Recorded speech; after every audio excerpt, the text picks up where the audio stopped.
Okay, with that, I am showing it is after 6 o'clock, so we'll call our meeting to order. First up is additions or deletions to the agenda. I know Sarah sent out one. I believe everybody received. Are there any other additions or corrections? Hearing that, we'd entertain a motion to accept the agenda as amended. So moved. Okay, we have motion support, comments or questions? Hearing none, Sarah, would you like to take a vote, please? Yes, thank you. Larry? Yes. Nick? Yes. Michelle? Yes. Audra? Yes. Roger? Yes. Roxanne? Yes. Mayor? Yes. Thank you. Thank you, Sarah. The first of many times, I'm sure, this evening. Okay, roll has been taken. Is that true, Sarah? Yes, thank you. Okay, thank you for that. Next up is the Pledge of Allegiance. So if you please rise and join me in the reciting the Pledge of Allegiance. I pledge allegiance to the flag of the United States of America, to the republic for which it stands, one nation, under God, indivisible, with liberty and justice for all.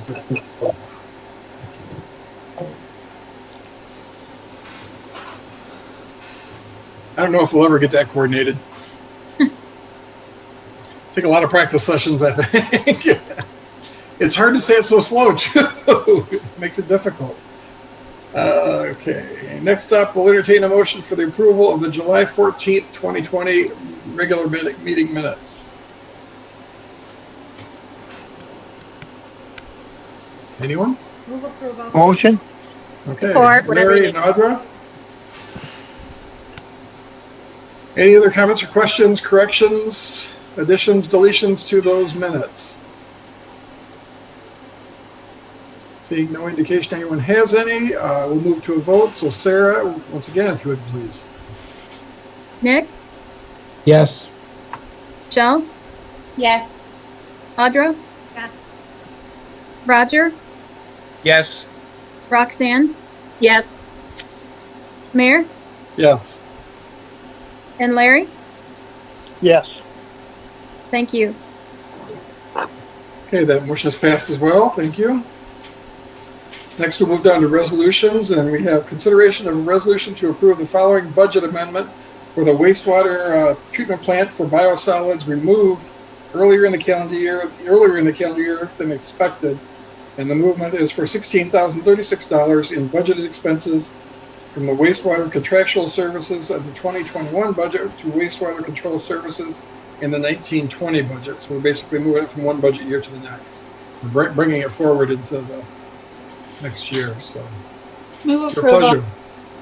Move approval. Okay, we have a motion. Support. We have support. Sarah, you got that? Yes, thank you. Okay. Comments or questions? We talked about it before, so everybody's probably well versed in this. So Sarah, once again, if you would please. Thank you. Michelle? Yes. Audra? Yes. Roger? Yes. Roxanne? Yes. Mayor? Yes. Larry? Yes. Nick? Yes. Thank you. And that has carried as well. Thank you very much. Next, we'll move down to ordinances. Consideration of a resolution to approve a change order for the 2020 chip seal project with the Highway Maintenance and Construction Company. This will increase the total project cost by $621.25 and to approve a final payment in the amount of $6,771.50. So it looks like the original estimate was for the project was 11,500 yards, and the final measurement came in at 11,675. So that's a pretty close estimate. Do we have a motion? Move approval. Support. Roxanne and Roger, any comments or questions on this? Michelle, did you have a comment? No, I was just getting ready to vote. Sorry. Okay. Hit my unmute button. All righty. So Sarah, again, if you would please. Thank you. Audra? Yes. Roger, Yes. Roxanne, Yes. Mayor, Yes. Larry, Yes. Nick, Yes. Michelle. Yes. Thank you. Thank you, Sarah. That motion is carried as well. Next up, we'll have consideration of a resolution to approve a change order for 2020 for fiscal year 2021 insurance premium with Michigan Municipal Risk Management Authority, increasing the original purchase order from $242,384 to $251,302, and to approve payment related to the invoice for $8,918, which I believe is the increase. And the note down below says that after the coverage was quoted, the transit added 3 buses, 2 vans, and the police department added 2 new patrol vehicles. And they were not included in the original quote, so we just need to add them to make sure we're insured. Sounds like a good idea. We'll entertain a motion to do that. Move approval. Support. Had a motion and support. Are there any comments or questions? Seeing none, we'll go to a vote. So Sarah, one more time, please. One more time. One of many. Roger, Yes. Roxanne, Yes. Mayor, Yes. Larry, Yes. Nick, Yes. Michelle, Yes. and Audra. Yes. Thank you. Okay, thank you once again, Sarah, and that motion is passed as well.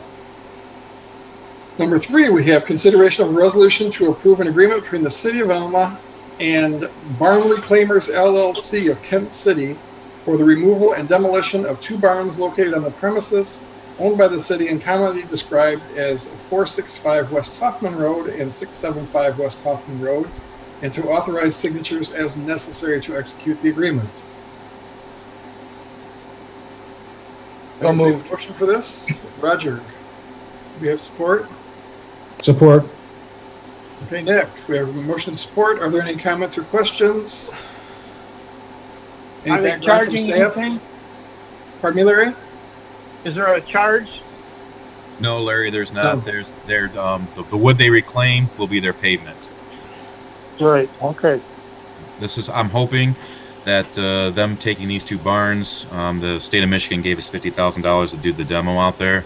So I'm hoping those 2 bars being taken away, except for the foundations, we'll be able to get the rest of that taken care of for that $50,000. Good job. Are there stone foundations under those barns? They're mostly, it looks like mostly concrete, Greg. I don't know what's underground, but Okay. it looks like above ground it looks like concrete. Okay. The house is definitely stone. Very good. Any more comments or questions? Okay, hearing none, we shall go to a vote. Sarah, please. Roxanne, Yes. Mayor, Yes. Larry, Yes. Nick, Yes. Michelle, Yes. Audra, Roger. Yes. Thank you. Okay, thank you, Sarah. That motion is carried as well. Well, next we'll move on to consideration of a resolution to approve revocable limited use license agreement between the City of Alma and the Alma Disc Golf Club for the creation of a disc golf course on the property owned by the City of Alma, and to authorize signatures as necessary to execute the agreement. Your pleasure. Move approval. Support. We have a motion and support. Are there any comments or questions? This is Just just clarify, for- this is the old airport property still again, right? Yeah, if you remember back, I mean, in February, really this was COVID delayed. There's no doubt. We'd probably hoped to move a lot quicker on this, but when the world changed, it kind of slowed everything down. But back in February, the Parks Board had seen this and recommended to you guys, and they came and did a presentation, and actually the week before everything hit, so in March. So as things have died down a little bit, they came back and met with Eric and I, and we went back to the agreement, which is, so you know, is a similar agreement to what we have with the cyclocross out there, and real good understanding that if we're able to develop that land, that the city's use is first. But it'll be nice to see something out there. Very good. And bring a lot of people to Elma, I think. Yes. Yeah, I think they surprised all of us with how active these groups really are, as to how much there is a need for something like that. And it really could be, they do have a meeting in September for the course designer that will come here to take a look at it. So. Okay. Sounds like a fun sport. So, and wide variety of ages can participate in skill levels. So that's good. Okay. Are there any more comments or questions? Okay. Hearing none. Sarah, if you would please take the vote. Thank you. Mayor, Yes. Larry, Yes. Nick, Yes. Michelle, Yes. Audra, Yes. Roger, Yes. and Roxanne. Yes. Thank you. Thank you again, Sarah. That motion has also passed. So we need to move, I think, to our amended agenda. That's correct. Yes, I have a typo there, sir. That Oh, it should be number 5, though, right? Should be. Okay, great. So number 5 is consideration of a resolution authorizing the execution of a memorandum of understanding amending 2017 through 2020 collective bargaining agreement between the City of Elma and the Police Officers Association of Michigan, representing the patrol officers in the city's police department. Move approval. Okay, we have a motion. Roxanne? We have support? Support. Nick, was that you? Okay, we have motion support. Thank you, everyone. So background, Matt, did you want to handle this or? Yeah, what this is, and actually the union approached me a while ago, the POA approached me about an extension, with everything and all the uncertainties that are going on right now, just to extend for 1 full calendar year.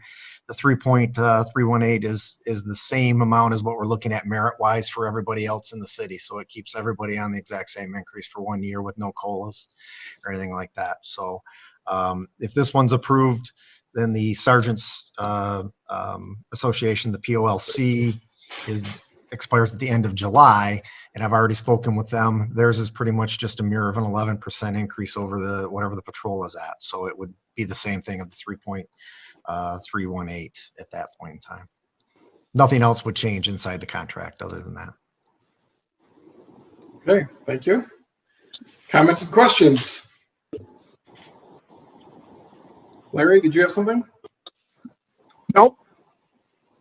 Just saw you light up there, so.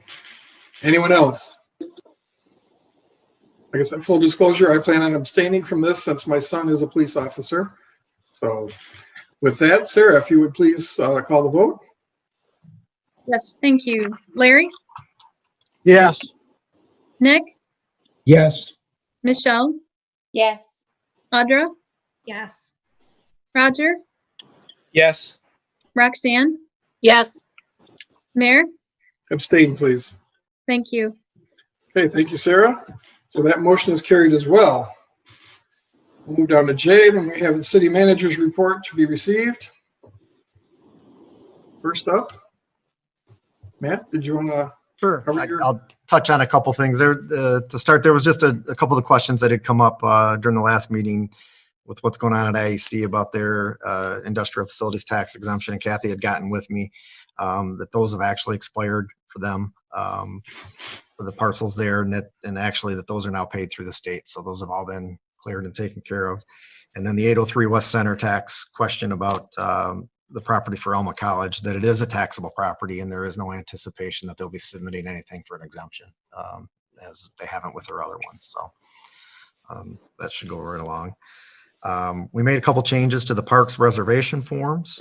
I know Eric was getting bombarded with a lot of questions. I had some. There's quite a few community groups right now trying to figure out, with all of this, the distancing and things, how can we actually meet in certain places? So Eric came up with a good idea. Why don't we go ahead and, as opposed to people take a chance on a shelter and it's somebody's there or something else is happening. So we just revised the form a little bit to put on, if you're going to be doing a meeting, it's an hour or two.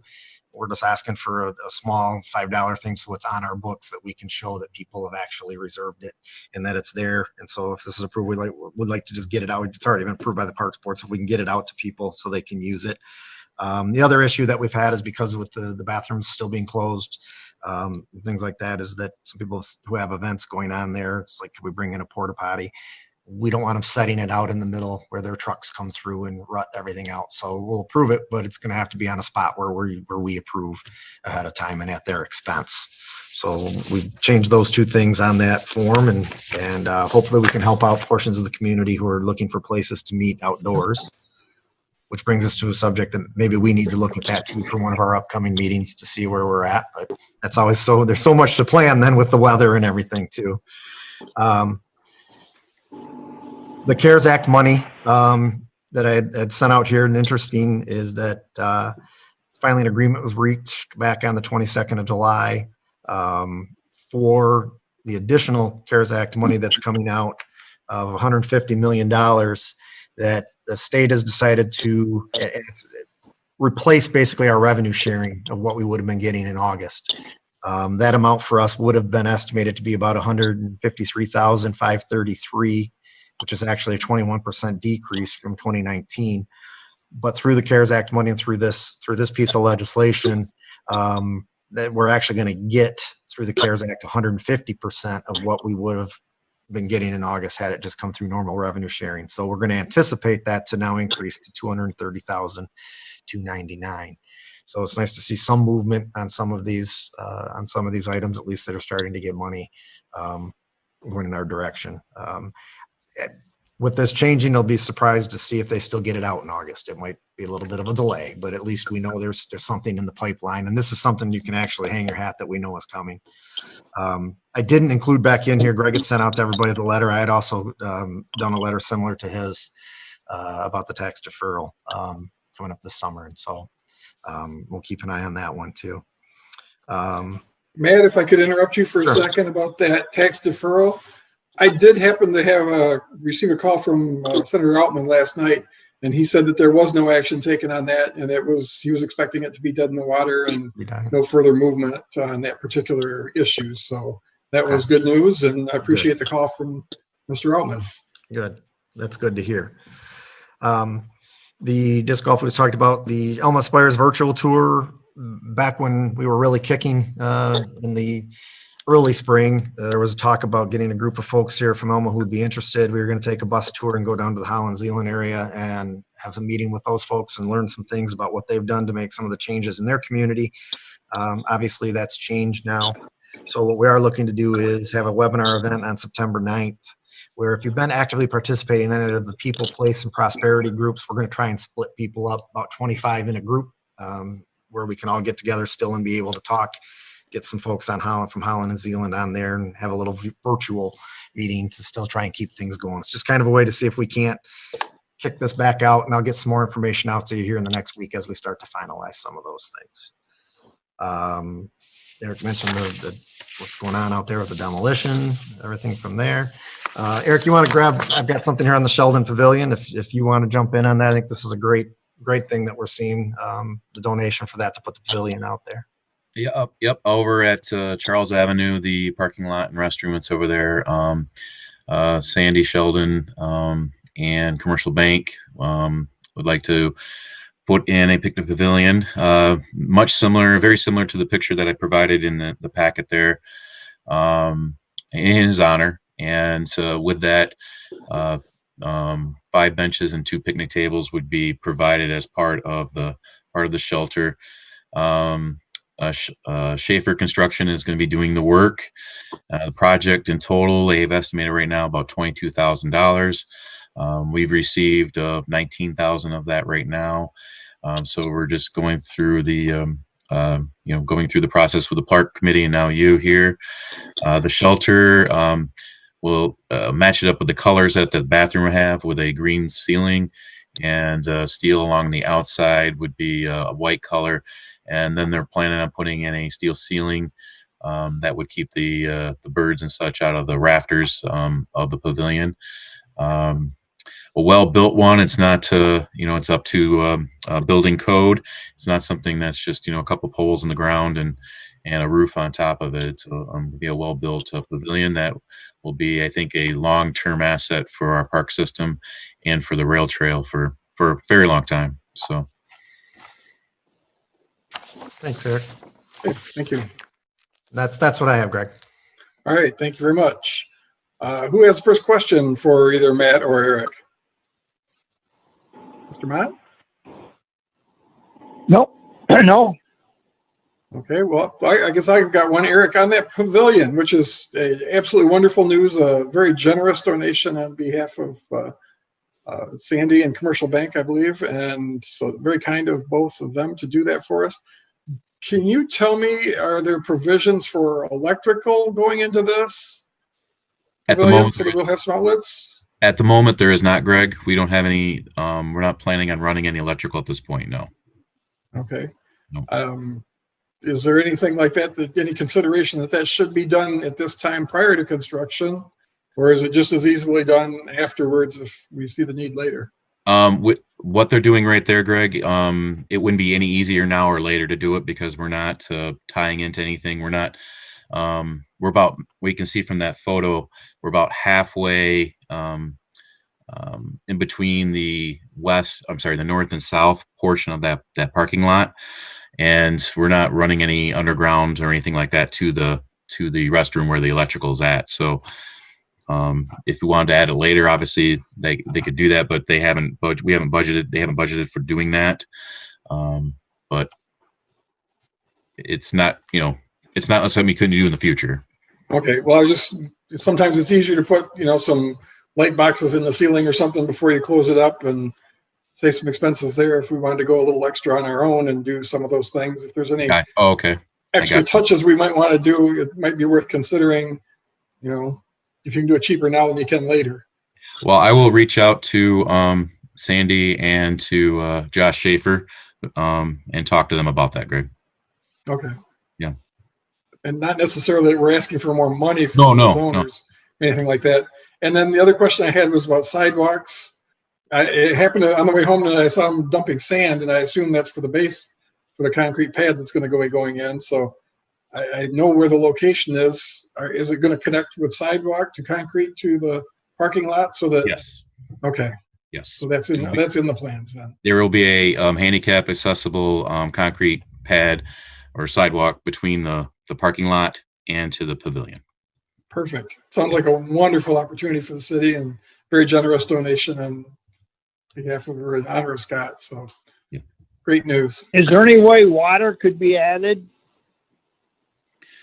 Not with the type of project we're doing with this, Larry. It's the water's at the restroom area. If we were to do like water for, like you say, like a drinking fountain or like for a dog, I've seen those dog fountains. You would do that up by the restroom area. That would be the most reasonable place to do it if you added one. Okay. Or if we did decide to run electricity from the building, you could also put water in the trench too. I mean, once you're digging a trench, you could put the water down and then electric above it. So yeah. But if we're not doing one, it doesn't make any sense to do the other. So, but perhaps in the future. So great news there. Do we need any action on this tonight? We move Just to a receive report. Matt's Just- report. Okay. Very good. So with that, we'll entertain a motion to receive the reports. This is Matt's, Motion to right? receive. Yes, the one report, I guess at this point, it's Matt's report. Sorry. Support. I'm sorry. Okay, was the Sarah, motion? I believe we have motion and support for receiving Matt's report. And I beg your pardon, who made the motion? It was Larry, Sarah. Thank you. Okay, so if you call the roll, please. Yes, Sarah? thanks. Nick, Yes. Michelle, Audra, Yes. Roger, Yes. Roxanne, Yes. Mayor, Yes. Larry. Yes. Thank you. All right, and thank you, Sarah. That motion is carried as well. Next, we may receive the following reports by one resolutioner or commissioner may, of course, remove any item within the section for individual discussion and vote. Excuse me. We have reports from the Alma Board of Review minutes of July 21, the Parks Committee minutes of July 22, and the Public Services Report of July 23, all 2020. And your pleasure on receiving those reports. Move to receive all three. Support. Motion. And we have support. Thank you. Are there any comments or questions? Anybody care to pull anything out of there? Seeing and hearing no action, we'll entertain a vote then. Sarah, if you would please. Thank you. Michelle, Yes. Audra, Yes. Roger, Yes. Roxanne, Yes. Mayor, Yes. Larry, yes, and Nick. Yes. Thank you. Okay. That is carried. So we'll move down to new business, and we have, it looks like Republic Services Municipal Update on the agenda. So who is taking the lead on this?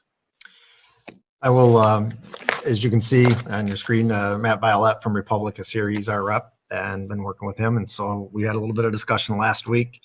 As you know, we've had some issues, some service issues. And so Matt and I've had some discussions, and the industry has changed quite a bit. And I will let Matt go through his presentation. And nobody's asking for any action tonight, folks. It's just a presentation so we can see where Republic is on some of the things, and it will obviously bring some discussion on our part though as we go forward. So good evening, Matt. Thanks for joining us. Good evening, Matt. I appreciate it. Good evening, Mr. Mayor, members of the council. Thank you for giving me a little bit of time. I appreciate the fact that we're 25 minutes into the hour and you guys are almost done with your meeting, so I will not waste a ton of time on you guys tonight by dwindling down all kinds of data. But there's some important things I want to go through as it relates to COVID and as it relates to service standards here in the last few months during COVID and really during the entire term of the contract. So during our commitment of COVID, we continued to perform all the services within the city. We did ask to dial back on the bulk, but during that time, we did take everything that was at the curb. We also saw a MRF shut down, but our partnership continued to work with you. We continued to provide that core service. And, you know, I was really concerned at the end of March, beginning of April, when the CDC started talking about transfer of disease from hard surfaces, including garbage bags. Some of our labor unions from across the country kind of beat on that drum relatively early in terms of hazard pay and some other things. And for us, it was really more of a concern of if we had a large-scale infection inside any one operation, how would we handle that? And so I was glad to see as this thing progressed that we didn't get in there, that we continued to provide that essential service for your community, and that in the end of it, you know, we did a pretty darn good job of it. This COVID-19 was the second pandemic or global disruption that we as an industry have seen in the last 3 years. The first one we solved with the city council's approval and city staff as recycling imploded back in 2018, and the rising costs pushed up on that.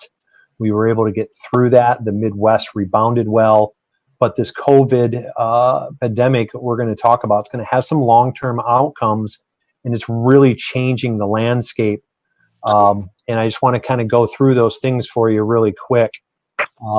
Nowhere in my lifetime did I ever imagine we'd be sanitizing the inside of a garbage truck, but we are now sanitizing the inside of garbage trucks on a regular basis as part of our COVID response. So we're about protecting our people. We're focusing on our operations.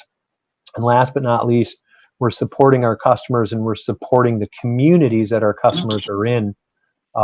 Some of you may know this, but we did a $20 million commitment to serve pledge across the country, where every hourly employee received 4 $100 checks with the instruction to go out and spend that locally during the month of May to help spur local economies. We've done other investments as well, but you know, really what the COVID timeframe has done is shift volumes. All the commercial entities, of course, shut down for the most part. Colleges ceased to operate, public schools ceased to operate. All of that material went to the home. And what we saw was a dramatic decrease in the small and large container volumes and a dramatic increase in the recycling. So what that did to the drivers is it made their routes fill up faster. It made their additional hours of operation and additional drivers or trucks to accomplish those same routes.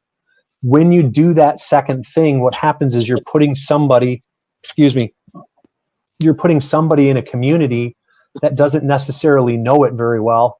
And when that happens, when you need to put that extra truck there in order to pick up that volume, that's where service expectations start to fall a little bit. And that's where we miss streets, we miss neighborhoods, we miss alleyways, things like that occur when we have those large spikes that we weren't predictable, that we did not have the manpower trained or designed to go and get.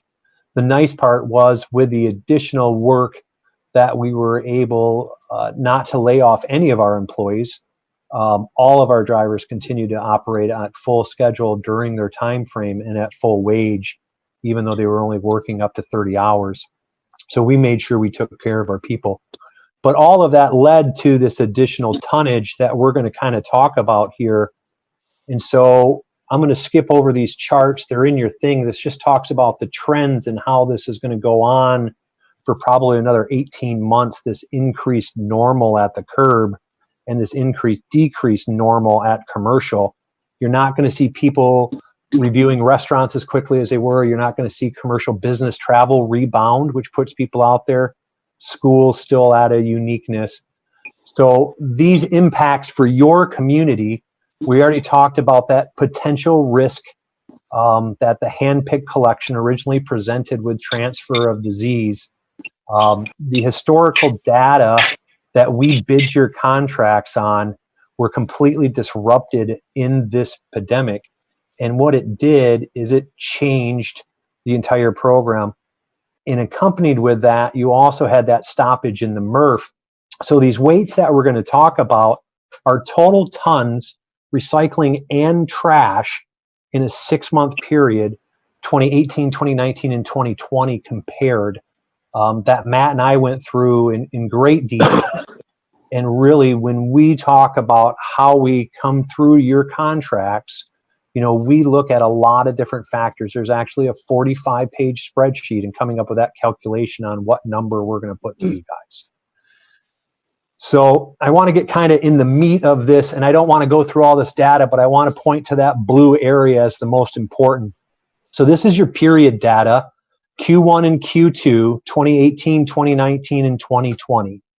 So 2018, there was 1,809 tons of refuse and recycling material removed from your community.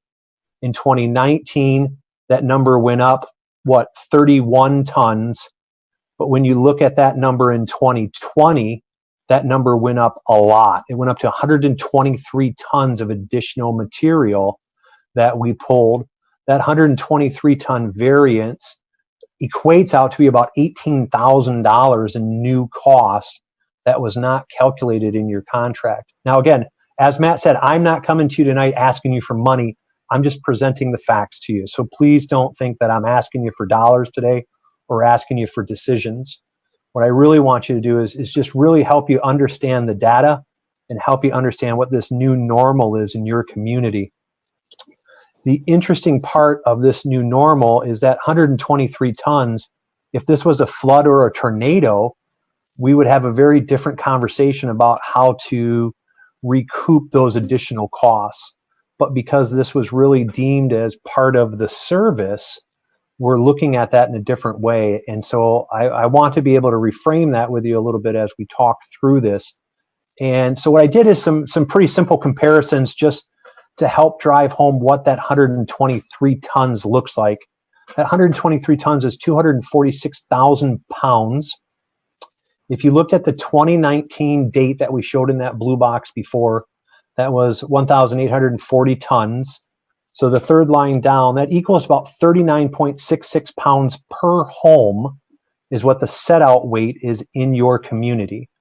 So if we take that 123 tons of variance, we do that same calculation and divide it by the 39.66 pounds, that would be the equivalent of adding 238 additional homes to your community during the last 6 months. So if we built a new subdivision with 238 homes, we'd modify the contract. The funny equation I always put in there, that's also equal to 64 Ford Fusion cars in terms of total weight. So what Matt and I talked about and we're bringing in front of you is is really a discussion of this information, and then a discussion tonight with you as council with a recommendation to start down the path of looking at modifying your community to a 96-gallon automated home cart collection program. This control segment, by using the 96-gallon carts, would predetermine the waste volumes at the home and would help clean up your city, would remove that negative appearance that you're seeing on trash days of these piles being set out, and it allow the collection staff to use automation. Now, there's a couple ways of doing this that I briefly talked with Matt about. And again, I'm not asking for a decision from you guys tonight on any of this. I just want to present some concepts and some ideas. And so the first one would be to modify the current contract term and cost per home. So if you look at the cost to deploy that asset base, those 96-gallon carts to your community at, roughly just shy of 2,000 homes, you're looking at, just under $150,000 of investment by Republic to put that out there. In order to do that type of capital investment, we would require a 5-year term. So we would need 3 years extended to the current contract. And there would also be a modification of costs that would be involved in that as well. So that's one option that you could consider. The second option would be to look at this and say, this is a fundamental change in the way that society is, and it's a fundamental change in our program, and we can't permit extending this contract because we've never done that in the past. We've always gone out for bid. So with all of this change, we would entertain an idea to go out and bid that early. And so when you received those bids early, you could make two decisions there. You could say, we don't want to do anything and we want to stay with the current contract and let it run out. Or you could say, we want to accept one of these bids, whether that's continuing with us as your current vendor or changing vendors, and move forward into a new program. The third option that I brought in front of Matt was the ability to do a pilot program to up to 500 homes, a large portion of a single route day. The investment on behalf of Republic would be about $15,000 to do that.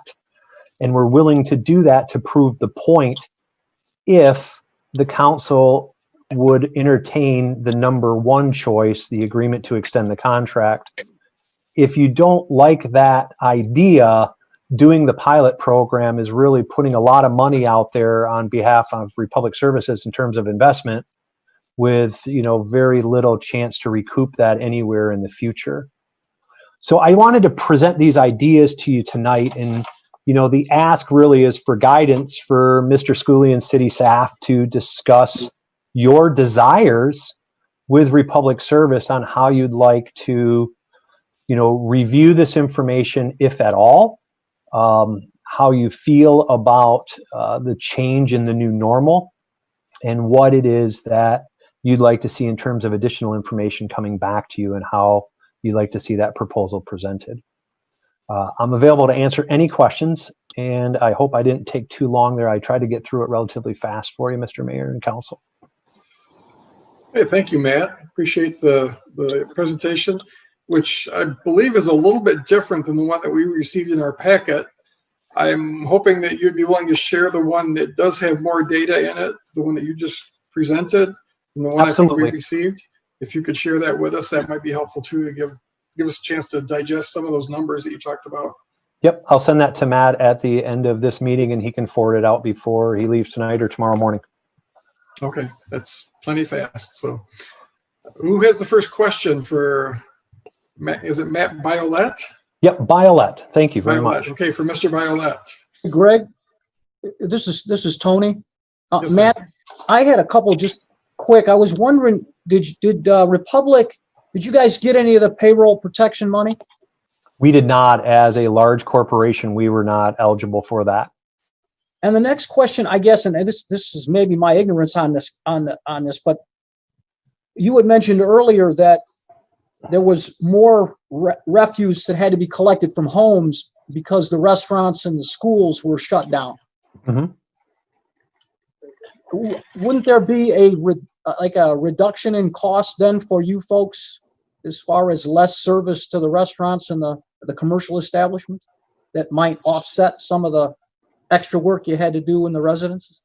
So I'd like to answer that in kind of two parts. One is your contract does not include commercial entities at all. Okay. Your contract is solely merited on residential collection.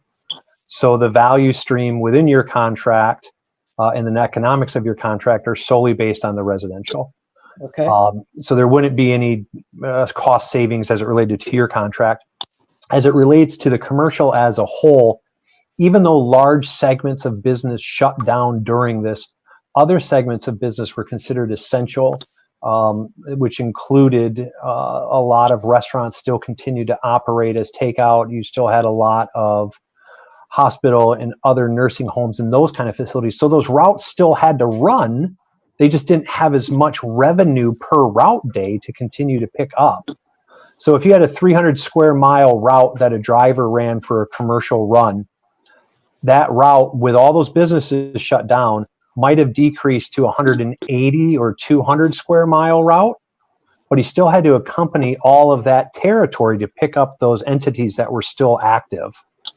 So the revenues completely fell out of the commercial side of it for Republic, but a lot of that expense remained because the disposal cost of it, where it is a factor, is not the largest cost of collection, it's the transportation. And so when we look back at that 180 or that $18,000 in cost, what you look at is 123 tons. And just for kind of easy math, a truck will hold 10 tons of material. An 8-hour truck with 10 tons of material has about a $15,000 cost to it. So if you multiply 12 times $1,500, that's your $18,000. So the largest portion of that cost is actually in the truck itself more than it is the disposal. So when you look at that $123 123 ton variance, the trucks are today, the way that your route is collected, one truck does the recycle and comes back and helps do the rest of the trash. One truck starts on trash first thing in the morning. What was actually happening in this time frame was you had 3 trucks per route day that were running trash and recycling combined. And because the Isabella County facility is where that recycling goes, we actually had to shed a portion of those loads off early in order to get the entire route day on because the tonnage was so much higher, and deploy that additional truck to help get that done. So there was a lot more trucking involved in accomplishing that 123 additional tons than what was originally in accomplishing your tons the year prior. Long answer to a short question. I appreciate it. Anyways, next question. I guess I'll pop up with one. Matt, you mentioned that you answered Tony's question that your company was not eligible for PPP from the federal government.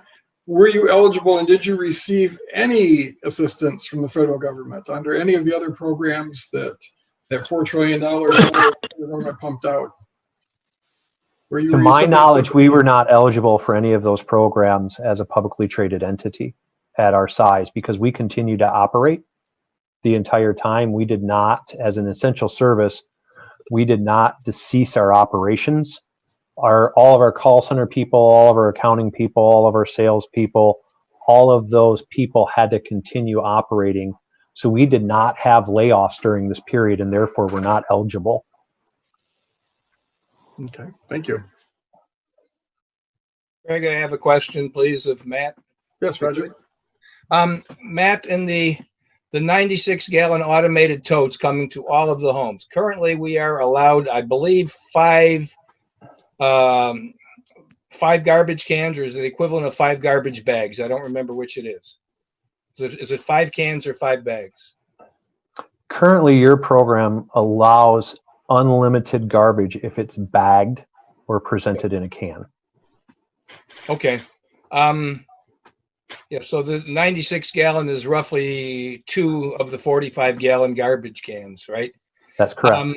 And that is just a limit period. If you had 3 garbage cans out, what happens? I mean, you have to get it all in the 96, correct? So the ideal when you go to automated collection is every resident traditionally receives 1 container as part of the program per unit. So a duplex would have 2. If a resident needs additional volume, they have an option to buy a prepaid style bag or tag, or they can elect to have a secondary cart at a fee. You know, again, the burden of the cost of this additional tonnage is coming against your program. Not that that's going to happen today, but now when I come to the next round of this, I have to try to figure out how to obtain these new numbers, this new normal, and predict for the future if something else happens. And so by going to a cart-based system, you're able to meter that a lot better. Okay. Is there any charge to the homeowner for the 96 gallon tub? So in the current contract today, there is a per home cost. And for the sake of argument, let's call that $1. There is an additional cost to the program for the container, and that would be in addition to that $1. So there would have to be a contract adjustment for the carting.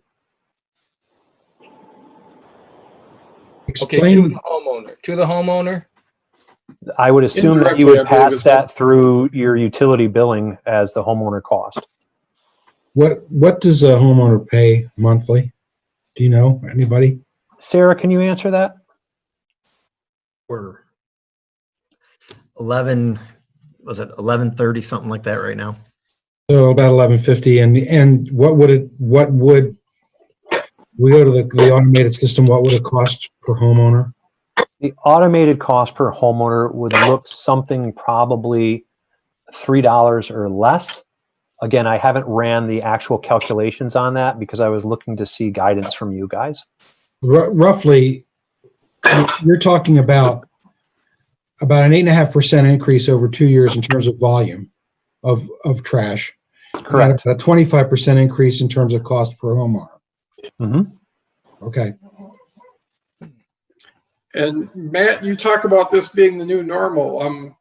I'm not convinced that anybody knows what is normal anymore. Or I mean, I think in the past we can look backwards and say what was normal, but I'm not sure going forward that this is going to be our norm. So if we were to agree some sort of modification, and this turned out you made those projections on your graphs where the numbers kind of leveled off a little bit, and if that turned out to be not the case, would there be any corresponding reduction in our cost if we went back more towards the zero line there that you're showing, back towards the old normal?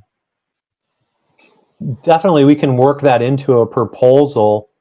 What I think the largest concern in your program today is, and I think will continue to be that concern going into the future and into your next contract cycle, is these large handpick, is what they call your community style contracts with unlimited volumes. They're getting very hard to become durable because we can't predict the future. And, you know, just during the COVID timeframe, I think that half of America got a new mattress. And that half of America put those mattresses at the curb. We've seen more mattresses in the last 3 months than I've seen in my lifetime in the waste industry. And some of that's because stimulus money was coming out. Some of that was because lower income people were seeing additional funds in their bank that they weren't used to seeing.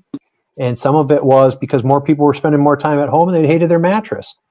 But what we're seeing is more volume coming to the curb as more people have been home. When people return back into the workplace, I think you'll see those volumes dial down. But one of the main concerns in your handpick style system is it will always allow someone to, what I call with Matt Schooley when I talk about it, will always allow someone to vomit to the curb the entire contents of their house if they so choose to do so. And that creates a large problem on the collection side, because if you've got someone that puts 20 yards of material at the curb and you're an unlimited contract, technically it's our job to pick that up. And we do that if it's presented properly, but that presents a burden to the entire program and to all of the residents for a select minority of people. That is true. And as you've heard earlier in our meeting, we, even with this unlimited contract that, we've engaged you to haul away all the unwanted trash in our community, we still have a trash problem in our community of people hoarding trash on their yard and on their lawn and whatnot. So I am very skeptical about limiting people's ability to dispose of trash in a proper manner. That where is it going to go? I mean, right now, if it's unlimited and we've got an issue with it, if we limit what people can throw away, are we going to have, I'm scared we're going to have homes with garages and basements full of trash that somebody didn't want to pay the additional fee to have hauled away. And we could wind up with some problems that are considerably more damaging to our community than what the ones we're dealing with today. So, you talk about one cart. Right now, we also have, in addition to the unlimited volume, we have large item pickup, correct? Correct. And that would continue. You need to get rid of a mattress that certainly is not going to fit in a cart. How do I've got to then get a tag for it? Nope, the large item service would continue. Mr. Mayor, I think that if you look at what I would call normal service throughout the country, a 96-gallon automated service is kind of, for lack of a better word, the gold standard that every developed community, city, municipality has in place or is going to have in place within the next 5 years. And the reason why that is because companies like mine will no longer bid on these style programs because of multiple reasons that we covered tonight. But fundamentally, more and more is the added change to the employee. So if you look at your tonnage, and I invite, and I made this offer to Matt, and I'll make it to each of you tonight. If you look at 54 tons in June, and you divide that by 20 days as an approximate month, so 54 divided by 20, if you can imagine throwing 54 tons of trash by hand in a 90-degree, 60% humidity day, it damn near kills the guys. It's hard. And automation will change that. And when that change happens, it gives me the ability to leave your driver in your community for the entire term of the contract. When Matt and I sat down and we talked about this, part of the service issues that we've had during this time frame revolves around 7 drivers transitioning in and out of your community because of the workload is too much. They didn't want to put that much effort into a job. And I'm not blaming the city for that. I'm saying that that is your level of service, in the impact of that transitions hard on the employee. And when we transition an employee out, that's when we have problems. That's when we miss neighborhoods, when we miss alleys, when we have those kind of collection issues. So automation, not only beyond metering the resident, will also help alleviate that. But I'll tell you, from living in a home with a 96-gallon container, which I've had for 20 years, I've never exceeded the limit of my container without having to put out next week. Now, at one point in time, I had 6 kids. Some days I had kids stomp up and down on top of that container to make it work. But the average family in America, 96 gallons is the volume capacity that satisfies them. Will there always be exceptions? Absolutely. But the majority of your homes would fit within that 96-gallon container probably just fine.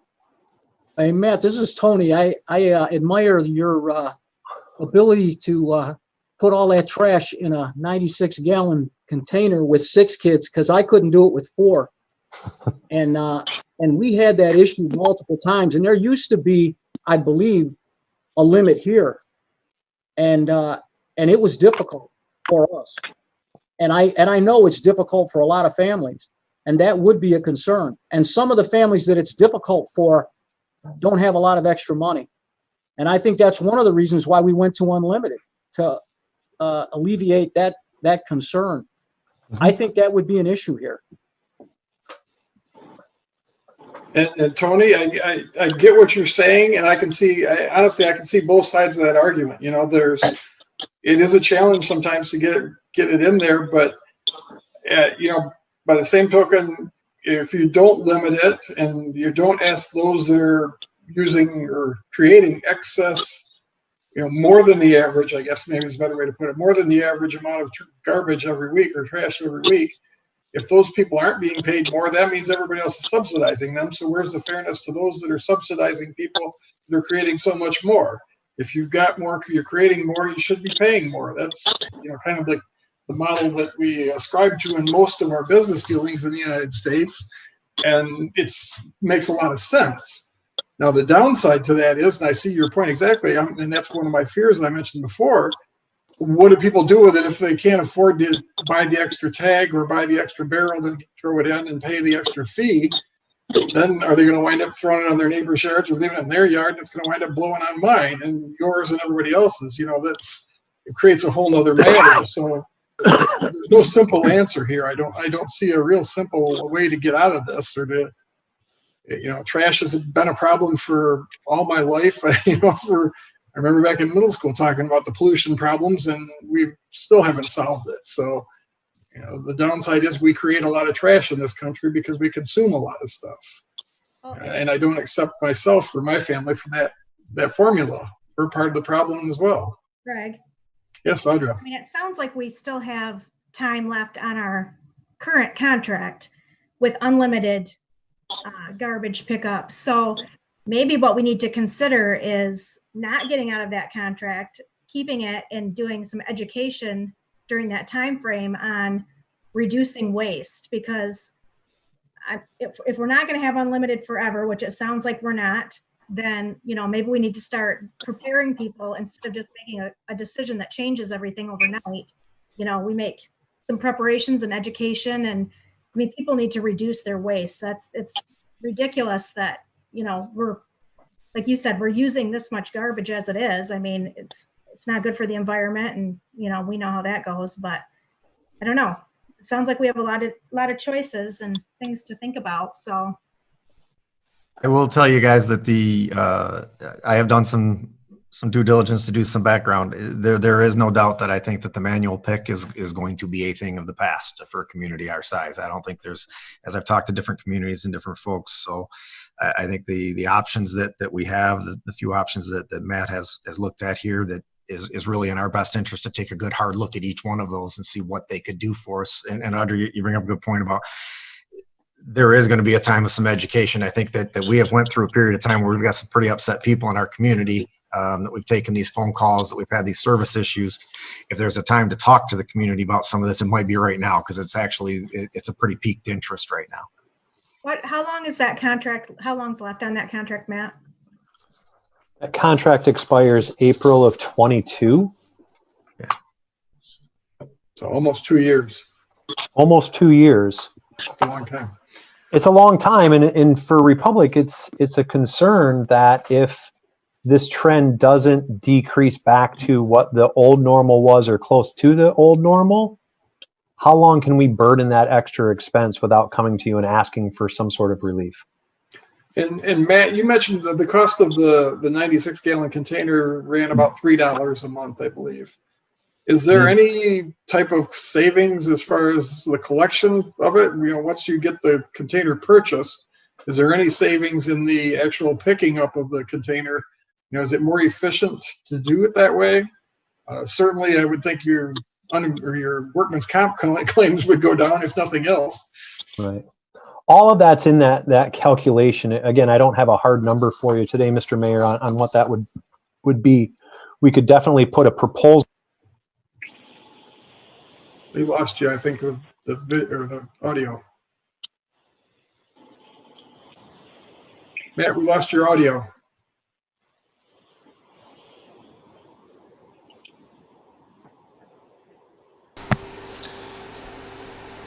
Matt, we cannot hear your audio. It does appear to be on his end. He is unmuted and transmitting on our side, but we're not getting anything. Thank you, Aaron. Aaron, are you able to text him? I can, Greg. Okay, thank you, Matt. I have a text window open. I'll send that to him as well.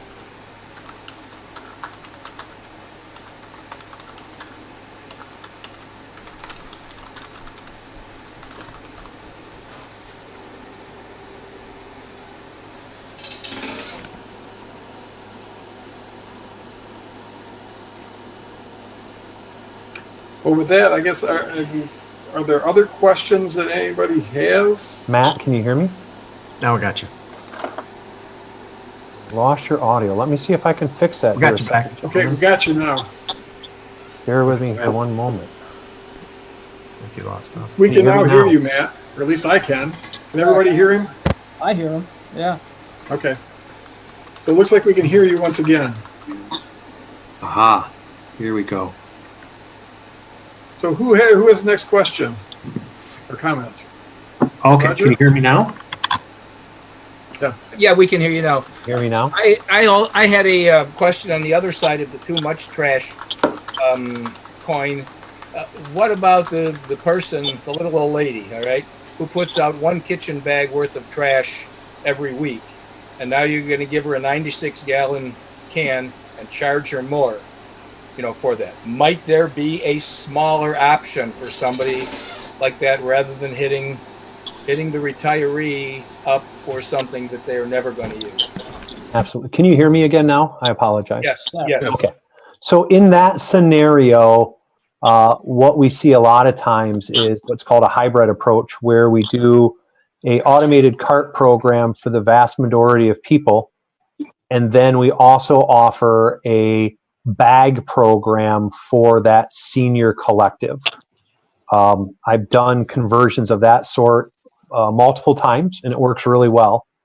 So the trick to when you start operating an automated truck is you need to make sure that the little old lady who's putting a bag out is putting a light enough bag out that the driver can grab that and bring that up to the next cart to set it on, so that he can tip that properly without trying to throw it up into a chute. I'm going to stop my video just to give my audio a little more value, so I apologize for that. Do they not manufacture a smaller automated cart? They do manufacture what's called a 32-gallon cart, but I'll tell you what my experience in that cart is. In the wintertime in Michigan, it slips right out of the claw and goes in the hopper, and my guy spends more time in the hopper trying to get that cart out than he does emptying that cart. Okay, I understand. Somehow that doesn't seem like a good option. No, it really is not a good option. Perhaps the engineers need to work on the technology there a little bit. Yes. Look, we have 2 years on the contract. We've got at least three options in front of us.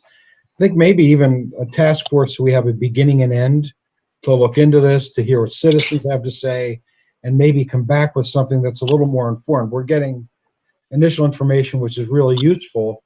But if we said as a city, you know what, we want October 1st, we want to be able to come back with ideas that we've talked to people, we've researched. So we're a little bit better educated on this as well, and have an idea of the little old lady question, some of these other things, what we might do as a city with this. I think we have enough to start that process if we wanted to.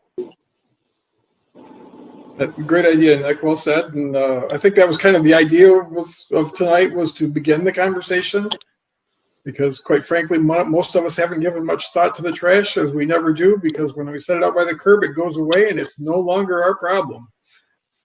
Matt, we appreciate you taking care of that for us. We appreciate the opportunity to serve the city. So if there's no more questions, does anybody have any last questions or comments?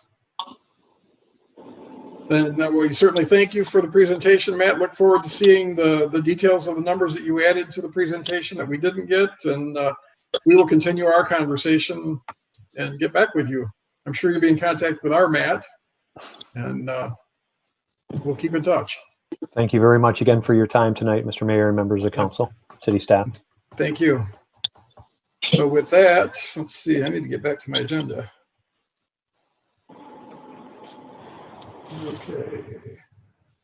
So we had the presentation. Next up is appropriations. Is there anyone in favor of paying the bills? Move to pay the bills. Support. We have a motion support. Are there any comments or questions?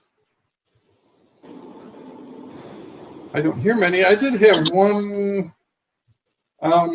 I guess we get right in about the visa program. I saw, what was it? There was a payment of $1,200 to an individual. Where was that? The Lori, I think it was. Lori. That's an education reimbursement, Greg. Okay, so that wasn't a purchase per se. Right. No, it's So part of the education. We don't pay that with credit card, with the purchase card program? No, this was yeah, and this would have been before we switched into Olive, and she didn't have one at that time to begin with. Okay. And then my other question on that was, I'm seeing a bunch under the Visa program on that. I believe it's the very last page. It looks like December 2019, 12/29, 1/6/2020. Some dates on there under invoice number. Are we paying those things timely? And if not, are we incurring any kind of late fees if we're not paying timely? I can step in and answer that question. You do. We started that program like November, well, probably December, and we started paying by check, and then we decided to do automatic payments. So it gets paid automatically. So it is timely. We're not getting any service fees or anything like that. So yeah, it does get paid timely. We just changed the method of how we paid it in January, February, somewhere around there. Okay, but those are December bills we're just now posting? Is that it then? So what we were doing, what we were doing is we're preparing for the audit, and we're going through all the charges, all the invoices that were entered, and we're just making sure that everything matches up with the statements, and making sure that if something got missed, we're adding it, or if it was, there was a duplicate invoice, we're getting rid of one. So we were making entries to clean it up and make sure that it matches what we paid and what was in our system. Okay, so these are maybe invoices that had been paid that had never been entered and we hadn't seen before then, is that? That is possible, yes. Okay. Because if somebody didn't enter it and it got paid through the automatic process, but I didn't have the documentation, I wanted to make sure that for every single payment we have documentation and we know exactly what it was for. So we just finished reconciling all that a couple days ago. Okay, so Kathy, forgive me if I'm grilling you too much here, but this is catch-up work, and we shouldn't be expecting to see these late dates coming through at this time. No, in the future. Nope, we got it right down to the dollar. So okay. it'll be accurate going forward. We just want to make sure that, especially for the audit process, that everything was accounted for exactly the way it should be. I understand. I just want to make sure that we have a good process going forward. I'm more than happy to see you cleaning up, things that have gone wrong in the past. I think we've been doing a lot of that for quite a while now, and I'm glad it's continuing as you find things to clean them up. And I'm encouraged to hear that you've got a system going forward that's going to be better. So thank you for that. You're welcome. Does anybody else have questions? If not, we do have a motion and support on the floor. So with that, Sarah, if you would like to take the vote for that one, please. Yes, thank you. Audra? Yes. Roger? Yes. Roxanne? Yes. Mayor, Yes. Larry, Yes. Nick, Yes. Okay, with that, I believe the motion is passed. sorry, hold on just one. I Whoops. beg your pardon. I don't want to forget Michelle. Oh, Yeah. I'm sorry. That's okay. Yes. Thank you. My apologies, Michelle. I mistook the pause for a complete vote there, so I wasn't using all my fingers to count, so I apologize. Commissioner comments. Roger, would you like to go first, please? I don't really think I have anything for tonight. I asked to be excused for the next meeting. I will be on vacation 2 weeks. So other than that, nothing. All right, thank you. Nick. Nothing to add. All right, Michelle. You're muted, Michelle. Okay. I know. Hold on. I just wanted, I will be on vacation in 2 weeks also, so I will not be at that meeting. I also wanted to wish all the kids good luck at Gratiot County Fair for Youth. And thank you to all the hard work that went into making that happen for our children of our county so that they could still sell their animals on the live auction. And Rural Urban Day on the Go was a success for all the local restaurants, from what I hear out in the world. And that is all I have. All right, thank you, Michelle. Yeah. Audra, our next vacation attendee. You're muted. Yep, got it. Sorry about that. Yes, I am actually on vacation too. I did let Matt and Sarah know that, but hopefully that's not gonna be a problem with voting. Let's see. That's three, so we're down to three, right? We're down to four. Nobody else can be on vacation now. Trying to think. Rotary Steak Fry is Thursday night. I did hear almost all of the tickets are sold out. There's just a couple left at Brick, I believe. If anybody wants to grab a $10 ticket for a delicious steak dinner, that is going on Thursday night at Wright Avenue Park.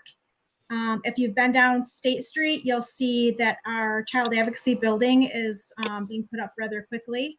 That's very exciting. So drive down there if you haven't been by yet. I think that's all I've got right now. That's all I can think of. Thank you. Okay, thank you, Audra. Roxanne. Wear your masks. Nothing else to add, except I'm not going on vacation. I'll be here. Okay, we have a couple people that'll be attending. Let's see, Larry. I have nothing, but I'll be there. Okay, and I will be there as well, so thank you for that. And everybody, it's like going on vacation. Have a good time, and remember us that are going to be back here toiling away. I certainly want to extend our appreciation to the Sheldon family and Commercial Bank for their generous offer to build a pavilion out on the, near the rail trail. I think that's going to be a wonderful addition to the community, a great thing. And congratulations, Audra, to your building. I drove by there the other day, and it's bloomed out of the ground. It was, a lot of work in the dirt for a long time, and it seems to just have really popped up now. So exciting time for you, I'm sure. And thank you, Matt, and everybody. I want to thank everybody that's working on Alma Aspires. Glad to see there's some virtual meetings coming up, keeping things going there. That's really great news. There's going to be great things coming of that. So we just have to get through this little pandemic thing. Voting, we do have an election coming up. I'm sure Sarah is aware of. I got a reminder from the Secretary of State's office today. So Okay. fortunately, otherwise I would have been lost if they hadn't told me about it. That prompts a question, if I may, to Sarah. There have been talk about the ballots requiring 2 stamps to mail them. I mailed mine back with one more than a week ago. I assume you got it. Is that not true, that they require 2 stamps? I have heard that they require 2 stamps, but I have buckets full of ballots that have been returned with just 1 stamp. If I weigh them out, they do say 65 cents, but like I say, we're getting them back with just 1. So I would encourage people to put 2, but if you only put 1, we're assuming they'll get to us. Okay, thank you, Sarah. And Sarah, while we're on that particular subject too, is it acceptable to drop them off in your drop box? Absolutely. On city property? Is that just the one by City Hall, or is it also acceptable at the library? Both are acceptable. Both the payment drop box in front of the building and the one at the library. We are accepting them both. We're happy to have them. So you could actually do it with no stamps then? Absolutely. And if you want to pop into the building, into the vestibule and ring the doorbell, we can meet you out there and take them there as well. Well, thank you for being so accommodating. We do appreciate all those options you're offering to us. And I apologize, I skipped over staff on that. So Sarah, did you want to comment? Have anything to say first? I started with my comments before I should have, so my apologies. Just like to encourage people to get out there and vote. I worked my butt off, so get out there and vote. And I can attest to that. I was there for a short testing that we went through from the election committee, and I will guarantee you, Sarah has done a ton of work on this, and there's a lot of involvement in that. It's a complicated process, but it's a secure process, and I have absolute 100% unconditional faith that you're going to do a wonderful job. So appreciate that. Mr. Attorney, Tony. I'm all set. Thank you very much. Okay, an attorney with no words. How do you like that? Mr. Schooley, Matt. Then we've got a number of things that we've talked about briefly tonight that between Tony and Eric and David and I, that we've got some other different things going on. So we will be getting you that information. I know some of you aren't going to be here next meeting, but we'll make sure and get that out to you so you can have a pretty good idea of where we're heading and what our options will be. So other than that, yeah, everybody get out and vote this next week. And Greg, I'm a little bit concerned because I did go to some training so I can help out because we're short staffed. So if anything does get screwed up now, I'm a little bit nervous that I'm in that pool. So we'll be fine. We'll get there. Okay, it's nice to know we now have someone to blame. It's no longer Sarah's fault. This is Kathy. I do have one thing I'd like to add. Yes, Kathy. We have the new, as you mentioned, the new drop box at the library that's a drive-through. And please, if you want to pass the word to people that is available, that is a great option. It's very secure, and we'd really like people to take advantage of that. Okay. Very good. Anybody else have any comments to add? Any staff that I forgot or didn't call on would like to speak? Okay. With that, we'll open it to the public, and we have a very limited number of public on the line here. So would anybody from the public care to make a comment? I hear and see nothing. So with that, we'll entertain a motion to adjourn our meeting. Move adjournment. Support. We have a motion and support. So Sarah, now one last time, if you would, please, for tonight. Thank you. Roger. Yes. Roxanne. Yes. Mayor. Yes. Larry. Yes. Nick. Yes. Yes. Shell. Yep. Oh, gotcha. Thank you very much. And I couldn't hear you. Sorry. Yes. Audra. Yes. Thank you. That is everybody. Thank you very much. No, I'm muted. Sorry. That motion is passed, and we will stand adjourned. Thank you to everybody. Everybody's going on vacation. Be safe, travel safe, swim safe, boat safe, whatever you're going to do. Thank you for joining us tonight, and I'll see you, most of you, or four of us, I guess, in a couple weeks, and everybody else a couple weeks after that. So everybody enjoy the next couple weeks.